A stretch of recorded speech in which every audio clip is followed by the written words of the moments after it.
Yeah. You reached down and took my hand and looked at me in the eyes and said, "Nice to meet you." And I just remember I didn't let go. I just kind of kept hanging on for a minute, and that struck me.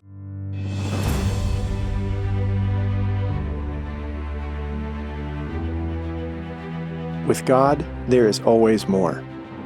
More love, more life, more freedom. Welcome to Zoweh's Exploring More with Michael Thompson. C.S. Lewis once wrote, "Our Heavenly Father has provided many delightful ends for us along our journey, but He takes great care to see that we do not mistake any of them for home." Join me and the team as we explore the kingdom together, discovering the deep truths and offering encouragement for the journey. There is always more. Welcome, friends and allies, to the Exploring More podcast, where we get to explore the kingdom of God together. And I'm so excited excited because it's you. This is not SJ, as you can very well tell. This is Robin. And she's my co-host for this special Valentine's edition that we're entitling Valentine's Remorse. I'm glad you're not doing Valentine's Day podcast with SJ. Yeah. Thank you for that. You're welcome. And, so jumping right in to Valentine's Remorse, as this is airing, a couple days after Valentine's, I think I chose that title because of some of the things that we're going to explore today.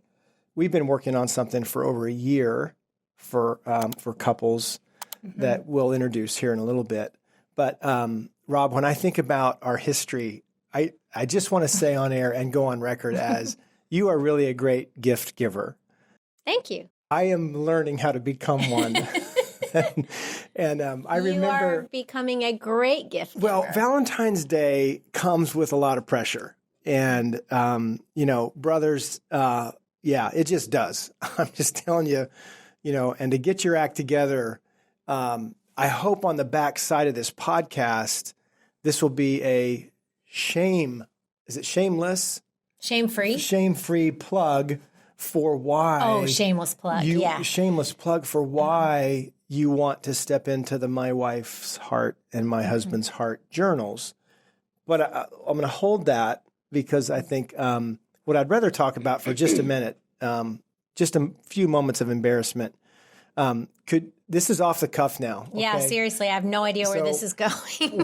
What is at least one? Just stop at one. Please don't do 3 or 4. But what is at least one of the dumbest gifts? I was going to say bad gifts that I get. Okay, I've got it.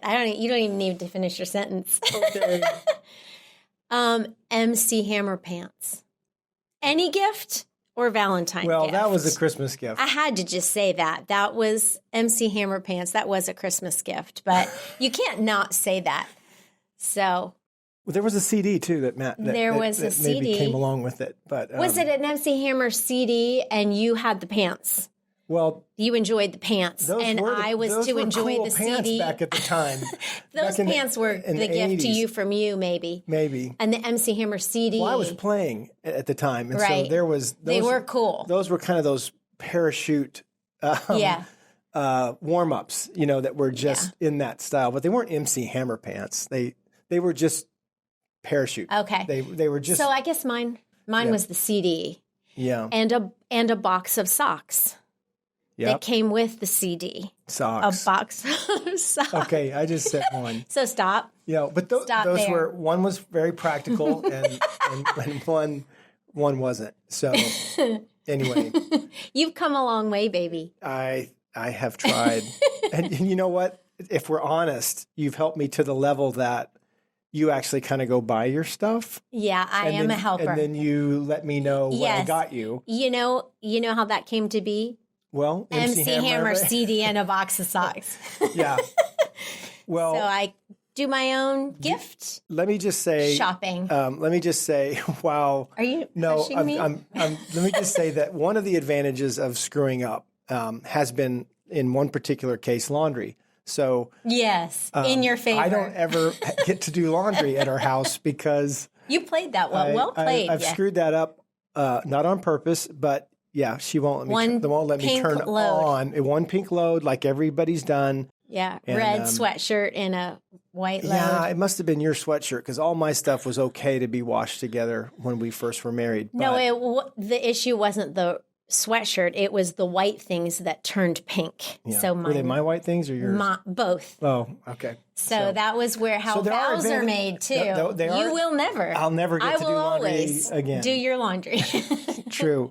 So there's remorse and regret, and yeah, that wasn't a great idea. I thought it was at the time, but so as we talk about this day, Valentine's, in which there are, I think, a lot of expectations to some degree of hitting a mark, and that mark really being your spouse's heart in a great way. Like what would be meaningful. And sure, cards and flowers are great, but I think about the things that we're enjoying more and more and more actually are requiring less of a purchase and more. What am I going to say? More intentional time and thought. Thought and things planned. Mm-hmm. And, intentional. Yeah. Writing, expression through our words, and that kind of time. It's a little different at this stage, empty nesting, than when here's your little audience of family, and Valentine's is happening that way. Mm-hmm. But all that to say, if gifts are more expressions of knowing and being known, right? Then I want to swing into a little bit of these reasons why we wrote these journals. And let me just say from the onset that this was an idea of a friend of ours, Jay Stott, mm-hmm. who had first kind of gone down this path with a collection of questions to know his wife's heart. And he put those together in kind of a little booklet, I would say. Mm-hmm. And I found it so interesting. And they're great questions that we got permission from Jay to kind of expand on the idea to make it more of a journal in which dates and conversations could happen. And even the flow of the journal could go to deeper and deeper expressions, deeper mm-hmm. sharing. But yeah, Rob, so as we've done this together, what do you like about the My Wife's Heart and the My Husband's Heart, journal experience? Why do you think it's important, or what's good about it? Mm-hmm. Yeah, several things come to my mind. One is the idea of being curious. And I will say, you just referenced how we're in a different season right now. Yeah.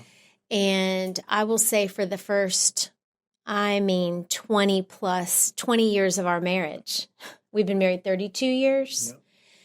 Yeah. Especially the first, 15 to 20, we were hanging on for dear life. I was hanging on for mm-hmm. dear life. There wasn't room for me to be curious. Mm-hmm. I was just surviving. So I will say that what we're talking about now is new space, new territory for both of us. Mm-hmm. And where I find myself in a place of curiosity about you, about your heart, about how you feel about things, and your dreams mm-hmm. and hopes mm-hmm. and fears and things that cause anxiety for you. And I haven't had the space or capacity for that. I wish I had, but mm-hmm. I have more space for that now, time and margin, mm-hmm. as well as I'm learning about those things. The training has changed because even if I had that space and time, with children growing up and, as they move into their different phases, middle school, high school, dividing and conquering, you picking up, I'm dropping off, and somebody's going to figure out dinner, along the way. And we'll do the same thing tomorrow, when we stepped into those seasons. But really, I think about even having the time and the margin. I'm not sure I knew how to do this or what to do. Neither one of us did. And so I'm hopeful that if Caleb and I were just talking about some Young Life staff kind of off air, and they have a 2-year-old and one on the way. So there's this life in that space, and we were talking about the one on the way, like what they're so busy, right, in the Young Life space, and so many younger men and women married, they're in that space of busyness with their careers, whether it's ministry or whether it's finance or accounting or real estate, whatever it is,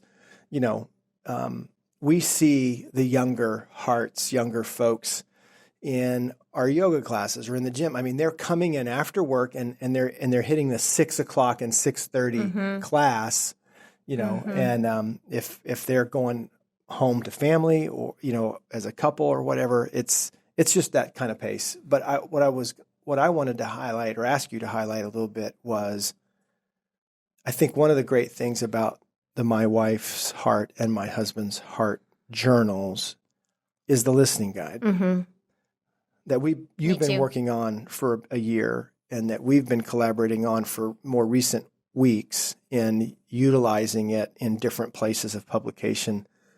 And so that goes to say, I wish I had known that. As a matter of fact, I was taught listening skills in a very different space. Oh my gosh, yeah.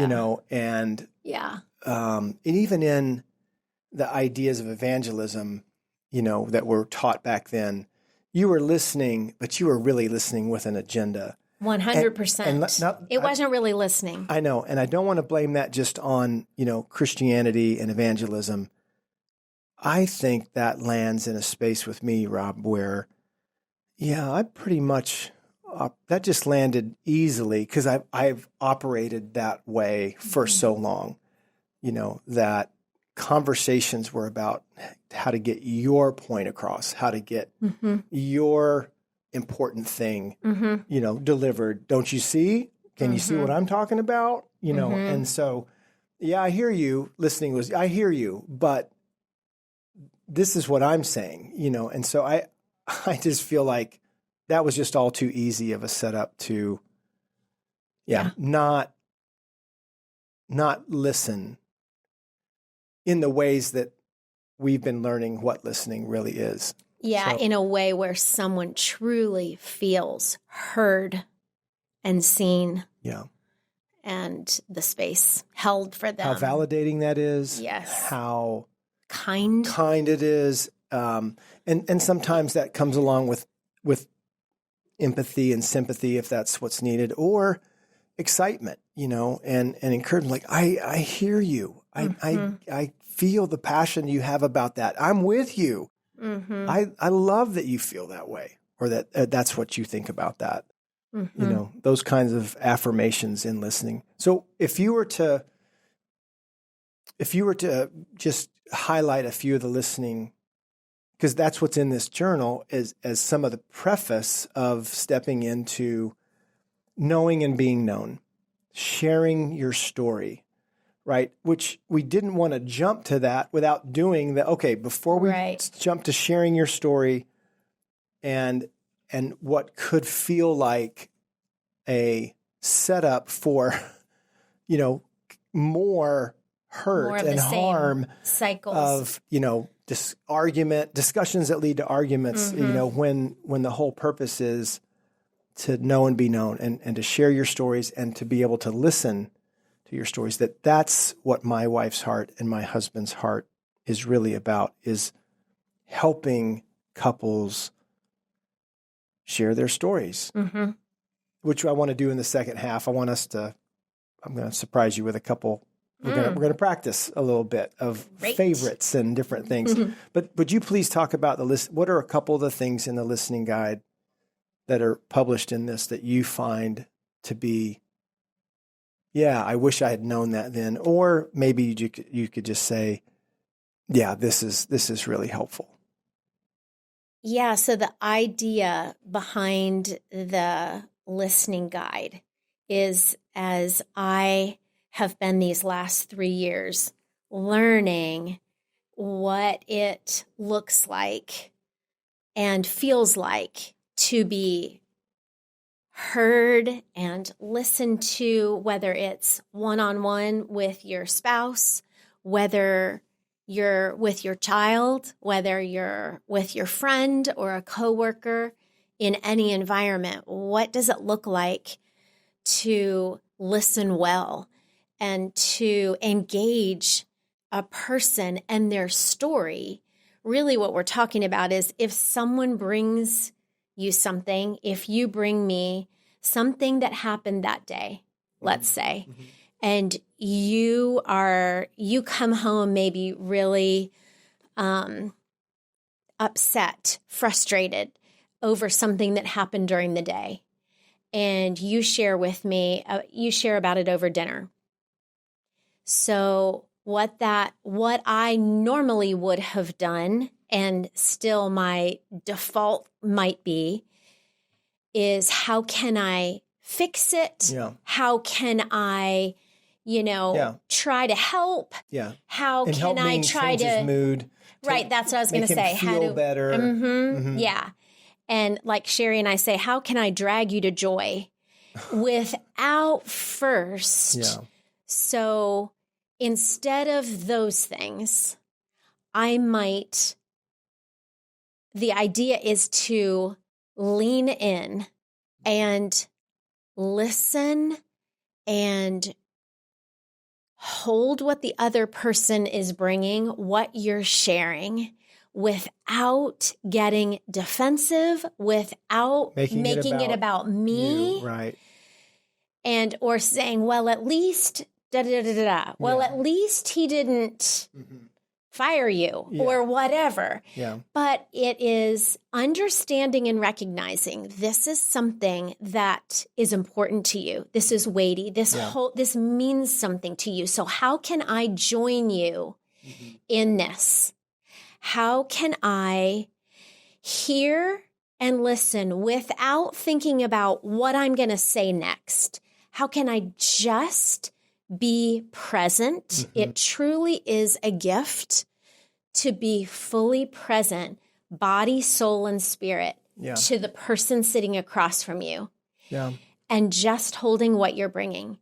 And then something that I've been learning is, instead of jumping quick to questions or quick to anything else, reflecting back. It's a practice that I'm learning, trying to learn, to reflect back and say, gosh, Lovey, that sounds like it must have been really discouraging. It sounds like, I bet that felt like a betrayal. Did that feel, how did that feel to you? Words that describe or name what you're experiencing from me. What I'm hearing and reading. He's being betrayed. And it's not with certainty, but it is with a kindness that just sounds like it would be so discouraging. And then you're inviting that person to say more. Right. Yes. And so I would add, and maybe you would get there quickly, but whatever it is, it's listening and keeping it from being about you. Yes. So another way that looks is we're having a conversation. You're telling me about how challenging something was or how great something was, and I say, you know what? That is great. That reminds me of something I experienced today. Yeah. This is also really great. Well, you've just left me. Yeah. And made it about you. Mm-hmm. And I think we can be well-meaning. I think of, as believers, as Christians, as human beings. I think we want to. I know the moments when I offer someone what I feel like is a gift of saying, gosh, I can relate to that. That happened to me, because I don't want them to feel alone in their pain. Right. But we're saying that's not the good move. It does cause them to feel even more alone in their pain, because I've just left them and made it about me. Right. And oftentimes they then turn and care for me. Yeah. And, oh, I'm so sorry that happened to you. So it's not, so the idea of good, helpful listening, really, if you think of it, is care, is caring for another person more deeply and allowing the space for them to share, to be heard, to process, to whatever they want to put out there. And if they're hurting, if they're sad, if whatever they're feeling, if I can join you there and keep you in that place by asking more questions, perhaps, and like you said, and naming, that must have felt, that sounds like it was a betrayal. Tell me more about that, and keep them there, being with them in it. That can bring healing. I believe it is one of the primary ways God brings healing. He made us for relationships. We're wounded in relationships, and we heal in relationships. And so there's that opportunity. And those are in the journals. And to the point of, if it's so healing to do that, then I think the opposite is true. It's so wounding when it doesn't happen. Yes. When you're not listened to, when you're not held or given a safe space to finish your thought or process your feelings, or being, kind of, again, rescued. It's kind of, let me get you out of this water as fast as possible, rather than to, all right, help, to just tread water with you in that space. And so there's a lot more to talk about in that, but I want to take a break, and I want to come back and just step into a few things that are in my wife's heart and my husband's heart. Just a few of the questions that we can kind of jump into, have a conversation, and maybe prevent Valentine's remorse in the future, as we champion the idea of redemptive marriage and relationships and all the things that go into that dynamic. So we'll be right back on the Exploring More podcast in just a minute.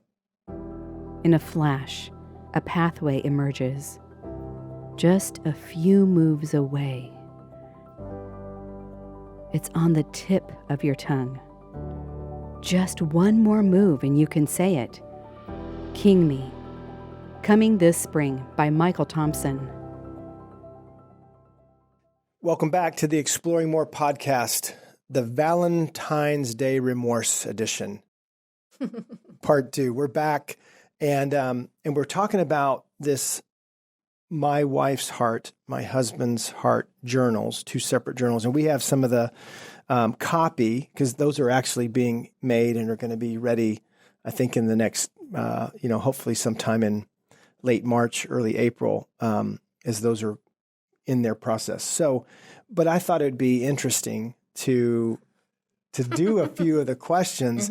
So in the journal, what we did is we what are some of the things we would like to be asked? What are some of the things that we would want to be known by in our friendship as husband and wife, in our journey, as spouses. And so there are some shallower water, I should say. It doesn't mean it's not important, but it's just, what's the color of her eyes? What's her shoe size? Just some different. I took that one out. You did? Yeah. That's terrible. So what are just, but some guys would want to know that so they could buy the right kind of parachute pants. So anyway, I think about, there's a section in here which we could spend some fun time on if you want, but it's how did you meet? We've told this story at tables with other couples, but it's also, I'm fascinated how you tell it and how I tell it. And there's great common ground, but I think there is, to have that conversation, not with a group of people, but just what do you remember about how we met? Well, I don't want to give, too many details, but I remember flying out to Colorado, joining staff, coming on staff with crew, and meeting a girl on the plane who we started sharing stories. Really sharing our stories. Yeah, you're going to the same place for the next 6 weeks. We found out we were going to the same place. You overheard her speaking, and she overheard me, actually. that's right. Yes. See, there you go. That's how you find out the details. She overheard me, and we got to talking, and got stuck in the airport for some time, and got to know each other even more. Back when it was Stapleton. No, it was Denver Stapleton. This is when you flew. Gosh. Almost right into the city before they had you. That doesn't date us at all. I know. That's funny. And then Lily said at the midway, maybe towards the end of our time, she said, I have someone I want you to meet. And so her wheels were turning. She was thinking of you. And we got there. We ended up choosing each other, Lily and I, as roommates. And this began a fast friendship. But it was the next morning at breakfast. Yeah. The next morning at breakfast at Colorado State University in Durrell Hall. Durrell Hall. That's right. Lily and I were sitting and having breakfast, and she was just waiting for you to come in. This is before cell phones, I'd already been of there course. for a week or so, yeah. Yeah, you were already there. And you came walking in, and Lily jumped up from the table and ran over to you. And this is where you want to tell your part? Well, yeah, I was there with teammates, and we were doing the buffet line, and she said, hugs and hi, because Lily was in a circle of friends that we lived together, and we didn't live together. We lived in San Diego. We worked together. Athletes in Action. Yeah. We lived together. And so yeah, she, that's right. She just quickly after, getting hugs and reacquainted. Good to see you. Hey, I've got somebody I want you to meet, because she had left the table that you guys were at. And, I had, not too long before, but enough to call it, I had just, some months before gotten out of a relationship, and Lily was involved in that one, so she was kind of 0 for 1, and in a significant way. I was like, yeah, Lily, I don't want to meet anybody right now. We're stepping into this space, and there's a lot going on. And she's no. Lily was like, no, you'll want to. I promise you, trust me. Yeah. And I said, well, where is she? And she pointed over there, and there you were. There was just lights shining on you. There was angels. The angels sang. Yeah. What's that Carpenter song? On the day that you were born, the angels got together. Anyway, so Lily, all right, I'll meet her. I'll meet her. So I followed her over there, and and then we had our one part of our story that's famous for us, is the handshake. Yeah, so Lily introduced us, and I was on this side of the table, and you and Lily were on that side of the table. You were standing, I was sitting, and you reached down and took my hand and looked at me in the eyes and said, "Nice to meet you." And I just remember I didn't let go. I just kind of kept hanging on for a minute, and that struck me. Yeah, and your eyes, and just your face and your gaze. Isn't it interesting? Even just your gaze, and that moment was sweet. I have a picture, which is really interesting from our history. I have a picture of you and me. It can't be more than a week later, maybe days, just a few days later, of those two kids. Who had just met and had no idea that 30 some years later, we were going to be stepping in there. But, and so one of the questions in the journal is, it's an interesting question. What caused you to say, wow? And you just really answered that question. Yeah. Yeah. That's true. In a relationship, at some point, there's that friends that become more, or right out of the gate, love at first sight. But there's that wow moment, and that was kind of the first one, of those wow moments. And then I remember, first dates. What was some of your first dates?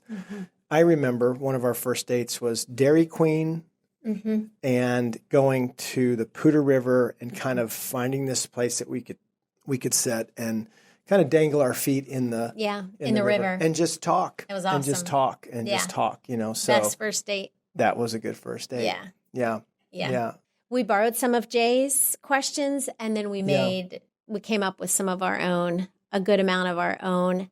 And the ones that I really enjoy being asked are the ones like favorite movies, favorite songs, favorite books, and even back when I get to thinking of back in the 80s and, songs, thinking back and kind of reminiscing and why. I like how we added that question throughout, not just give an answer or respond to the question, but why? Why? What do you love about that author? What do you love about that book? What do you love about that restaurant? There's favorites, and then there's this other part that, in the journal, there's questions that are, what's your not so favorites? And I happen to know that I knew the gift that what's one of the dumber gifts that I've given. But I thought of one more question that's kind of fun, was, what are your favorite kind of inside jokes, or what are your favorite lines? And you'd mentioned movies, but I think about some of the stuff that, and maybe sometimes you have to access this stuff. Like you have to think about it, and you have to have a conversation about it before you can kind of start writing in the journal, this is what she said, or this is what I found, about you. And I don't think this is to be an espionage program, secret, like I'm trying to find this stuff out, but I think it's really more fun to do the journals together. But the question was inside jokes and some of the lines, because over time, some of those you bring in and you're like, okay, your family said that. What does that mean? For instance, honor bright. Yeah. That is a line. Those are lines that came from your family and now are a part of our family. Right. And so what's honor bright mean? It means I cannot tell a lie. It was from a Shirley Temple movie, my mom tells me. And that just means I can't, I swear. Yeah, it's an I swear. Cross my heart, I swear. Honor bright means I am not lying. I will not lie. Right. You can trust me. Yeah. Yeah, that's one that we kind of, people who hear us say that are like, what does that mean? That's an inside, one that I think of, that's when one of us or together we have experienced, just calamity, or it's kind of hitting the fan. And it's funny how these lines can often come from films, right? But we will say, our pets' heads are falling off. Yeah. From Dumb and Dumber. Yeah. It's that moment when Jim Carrey, he's like, everything's going wrong, and our pets' heads are falling off. We say it all the time. Yeah, we drop that line and stuff. That's really funny. But they're good. They're questions that help us to remember. Yeah. On the one hand, and write it down because we think we'll never forget, but we do. Yeah. I'm forgetting already. I mean, just things that the MC Hammer pants, it wasn't pants. You had the pants. It was the CD that you gave me, but even something like that I thought I'd never forget. But to write down things like that. I'm glad you brought that back up. And there are the questions allow for greater exploration into territory that I would not normally go. And we did that intentionally. Yeah. So, for example, like who were your wounders? Yeah. the water And- gets deeper. Yeah, fear. What are you afraid of? What were you afraid of? Things that I would not normally ask you. Right. And some things I don't still know. Yeah. And you don't have to answer them. You can say, I'll take a pass. Right. Yeah. But it's not just what's your favorite color and what are your happy memories, but it is a way of exploring the good and the hard, and to hopefully explore territory that might cause you, again, to know and be known, have greater discussion. Questions about, in my story, what would you have done differently? That's a gentle way to get into maybe some regrets or some things that maybe didn't go so well. I remember one of my answers to that was, I remember when we moved, I was in 7th grade, in the middle of 7th grade, we moved to another city, back to Oklahoma, actually. And I look back and I wish my mom and dad had held me back that semester. Yes. That's right. And kind of put me, I was the youngest in my class as I continued on. Mm-hmm. And my brother and I would have been a year apart in grades rather than 2 years apart in grades. I don't know if he could have sold me on that. I think he might have been able to. Your dad? Yeah, but it would have been different going into that space. I mean, any kid that moves in 5th grade, any time a move is hard. Mm-hmm. But and we had moved to some other places, but somehow this one just kind of still registers that. I did not recover from that move for several years. And I wonder, and I'm just, it's not going to change anything, but it's one of those conversations like, what was that like for you? What do you remember about your first days at the new junior high where you could go deeper, and but you say it wouldn't change anything, but it could. Might. Yeah. It might. And that's the point. You get to talk about some things that, don't always come up, in dinner. So that's what I think the value of my wife's heart, my husband's heart journals is, we're trying to create those questions that can set that up. Yes. And then if the listening goes well and the holding goes well, and the caring, goes well, you've got some really good information about that part of your wife or your husband's heart. That how could you then care for that? Let's say, for instance, Honor Bright. I'm just making something up, but the Honor Bright, if that's really a Shirley Temple, what if I went and found that Shirley Temple movie and presented you a print with, right. Shirley Temple, and this is the movie, and you wonder, why did you give me that? What is that? What is Shirley Temple? I said, that's the movie that Honor Bright came from. That was so meaningful. That'd be better than an MC Hammer. That would not be Valentine. Okay, that would not be Valentine's Remorse, right? That's where, what did you love as a girl? And if what was your favorite gift at Christmas? It's an Easy Bake Oven. I might not go buy an Easy Bake Oven for you now at this stage of your journey, but I might find a card that's got an Easy Bake. It's about, I did see you when you told me that story, and I loved what I saw, because those questions, as we wrap up, those are the questions that we're ultimately walking around asking to anybody and everybody. Do you see me? Do you love what you see? Yeah. Do you want to be with me? Do you care about what's happened to me? Do you care about what I'm hopeful for? And that's kind of if we can facilitate any of that, I think we can help hearts connect in a way that only stories do. Yeah. Final thoughts? Yeah, I have a thought that even as I'm learning how to listen better, it's just a desire of my heart. I want to do that well. I find that I put forth great effort with my friends, with people here at Zoweh, with my daughters, with our daughters, and yet I can be so comfortable with you Right. that I just kind of let down and just think, we're fine, we're okay. Yeah. And I don't put forth the same energy and effort and intentionality with you that you deserve and that I want to do.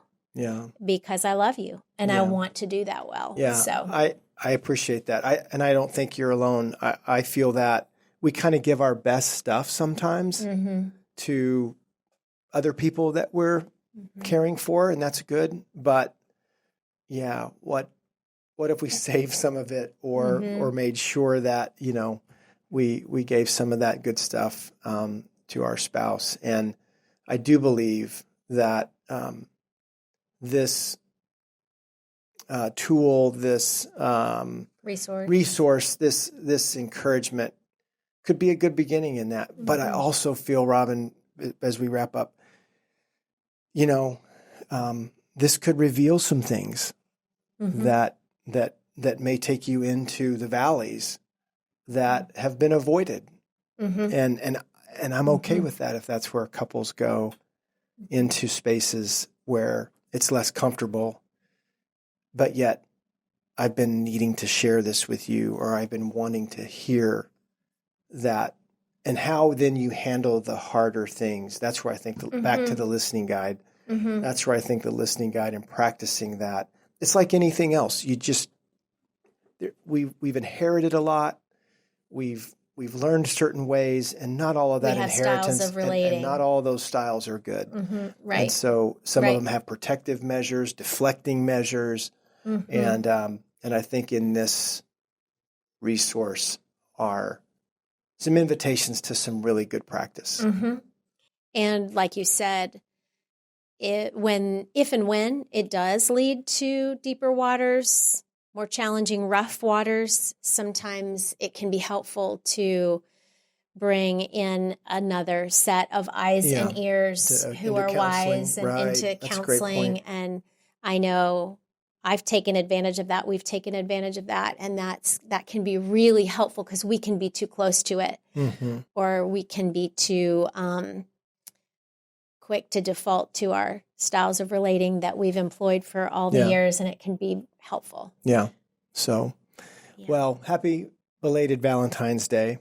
And to you. I so wish I had a MC Hammer CD I could put right there and say, since it's part of our story. Yeah. I think there was a slow romantic song on there that I gave it to you so that we could slow dance to. I'm pretty sure that's why I gave it to you, and have matching sweat parachute pants. So I know your heart is good. I know your heart is good. Probably was good and dumb. Naive. Okay. Naive is a better word. So anyway, hey, hope you enjoyed this rendition of the Exploring More podcast. Been fun to do it with you. Get that handshake in there and hang on and just hang on. And so, till next time on the Exploring More podcast, you can find us on the different platforms where podcasting is done. And we always appreciate any ratings and reviews and any sharing, forwarding, passing along from YouTube and other places like that, now that we're doing the video space. So that's always good and helpful to us to get the word out. So until next time, thank you for joining us on the Exploring More podcast. We'll see you again soon. We hope you have enjoyed this episode of Exploring More.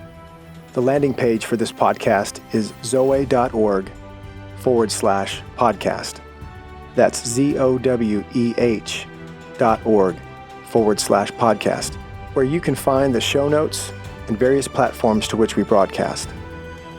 You can also find us and the Life of More by visiting Zoweh on YouVersion Bible app, Right Now Media, our Facebook page, and Zoweh on Instagram and Twitter. Remember, with God there is always more, and you were made for more.